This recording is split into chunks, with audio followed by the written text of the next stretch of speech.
Hello, welcome to another edition of the Pace Report. I'm Brian Pace, reporting live here at SOB's here in New York City. Singer, songwriter, and producer Eric Roberson, over the last decade, has literally gone underground with his music. His last 7 albums have really touched a nerve with musicians and fans, and he's really been very eclectic as far as how he produces his own music and put it out. A lot of the shows that he performs at around the country as well as around the world have been sold out due to an extensive word-of-mouth campaign as well as a heavy online presence.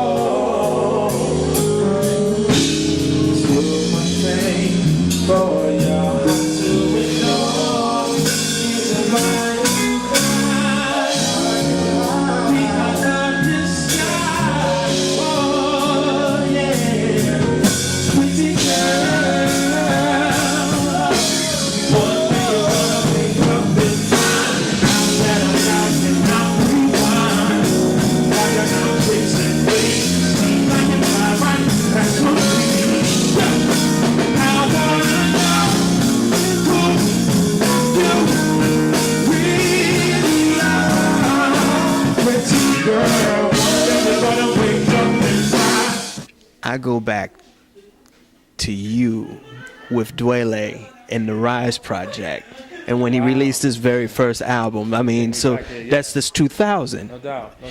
I remember my boy Oshunlade. I remember him getting in my car saying, "Yo, you gotta check this record out." His brother's first time I heard Dwele was Rise album, and I was like, "Where can I find this?" And it was just around the same time that I put Esoteric out. So it was like, real kindred spirits without even knowing each other. Just that, like-minded brothers just throwing out, R&B, soul records like they were almost like mixtapes or something, just underground, independent. So, yeah, man, that's all good, man. You brought back a good memory with that one. I remember that.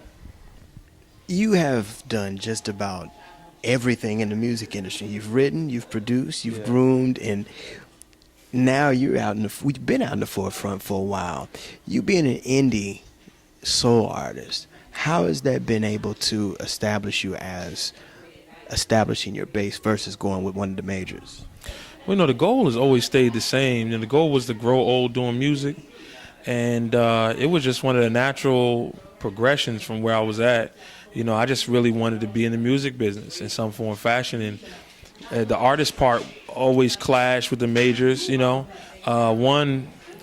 because majors prefer to be more like assembly line type music, which can be good, but that's just not how I create music. Usually if I finish a song or finish an album, the next song or next album doesn't sound anything like that one. It's just a different progression. You do a show in New York, and when you come home from that, or you do a show in Japan, when you come home, you're different. You know what I mean? So you see things different, you smell things different, you've tasted things that are different.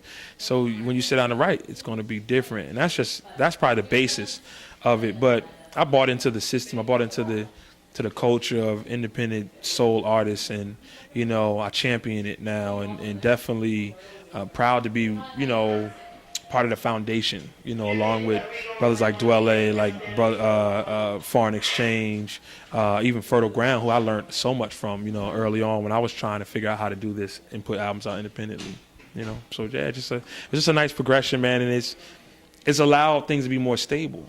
It's funny that as a producer or everything is advanced based, so you almost kind of have to live broke. You can't really plan things, and I think being an independent artist, it allowed me to plan things. I may not make as much money as Usher or even the Trey Songz per show or nothing like that, or albums, whatever, but it's just a consistency. We can dictate when we want to put albums out, how we want to put albums out, and that to me is the most rewarding part for me.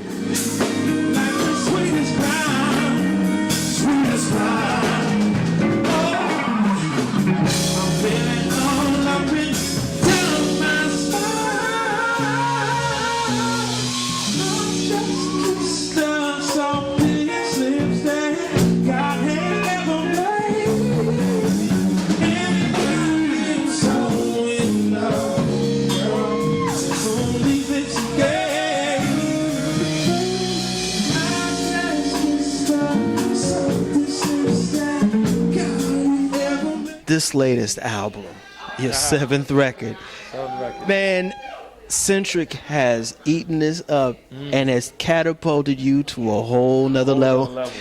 Did you expect a success from this? Man, I've never really expected any of this. And I mean, I must honestly tell you that the fans, they allowed me to have an opportunity to do something tremendously amazing. And with all of it, we try to expand. Like I said, everything is an independently ran company. So everything comes out of my pocket pretty much for the most part. You know, the CDs, the touring, the whatever. You know, hopefully one day we'll have sponsorship. We don't have that right now. So we said, you know, with this one, let's try to shoot some music videos. With this one, let's try to do this. With this one, let's try to go to radio. And then, you know, you grab your, you get these breath of fresh air. Michael Basin was a breath of fresh air. You know what I'm saying? Centric was a breath of fresh air. Like, you know, you get these people that are going to support you because they relate and they connect with you in some form or fashion. And, you know, when that happens, you try to ride the wave, you know. So the record is done tremendously well, but I'm just practicing the art of getting out of my way of myself, you know what I mean? Not second guessing it. And we made a record that we felt proud of, that we loved, that we made it exactly the way we heard it in our head. And the response has been beautiful. The response has been that, you know what I'm saying? People have said, I feel that, I relate to that, I connect to it, I'm gonna support you. And that's been the whole thing. So this is a trade-off, man. People give me good energy, we give it back. You know, we give them our art, they respond to that art, they give that energy back, and and it's just a little trade-off, man. You know, a couple of albums ago, I really started trying to convey the message that it's teamwork. You know what I'm saying? Outkast said, you know, if you don't move your feet, then I don't eat. So we like neck to neck. You know what I mean? It's that way. It's the art has to be reacted to. You know what I mean? I can't just be in my basement creating all these things. We have to release it. The videos, we have to release it. You know, the shows, we have to do them and get that energy back for it to be something.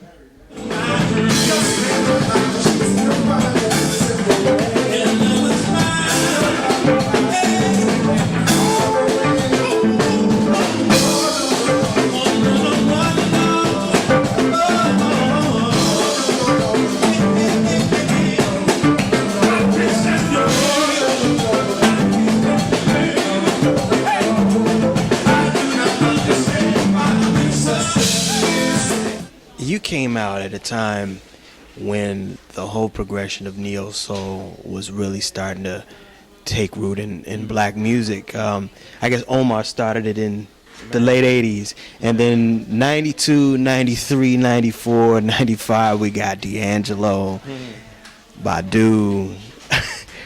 Yeah. You of the hip-hop generation as well as the neo-soul, because you had your first hit in 1994. Yeah. Would you consider yourself one of the pioneers of that phase? Well, you know, I can't really say that, because the funny thing is in 94, the song that I had, and it's crazy, I really wish that the album had came out, because it was, which was probably one of my downfalls, was it was a plethora of styles. But, you know, the song that came out was probably more on the New Jack Swing side. It wasn't, you know, jam. It wasn't that. But it was a happy mixture of, like, still that heavy electrical keyboard bass. But from a lyrical content and from an R&B content, it was still definitely rooted to what I kind of still write like now and stuff. So I don't know, man. What I just consider myself being part of the foundation of whether lyricist of this new day and age. There's certain parts that I feel like I made a strong impact on. That'll do it again for another edition of the Pace Report. I'm Brian Pace, reporting live here at SOBs here in New York City. I'd like to personally thank Eric Roberson for his time, as well as the staff here at SOBs. Please visit my website, www.thepacereport.com, for my weekly column as well as my past segments. Remember, until next time, if it's in the groove, it'll make you move. Until next time, peace. No.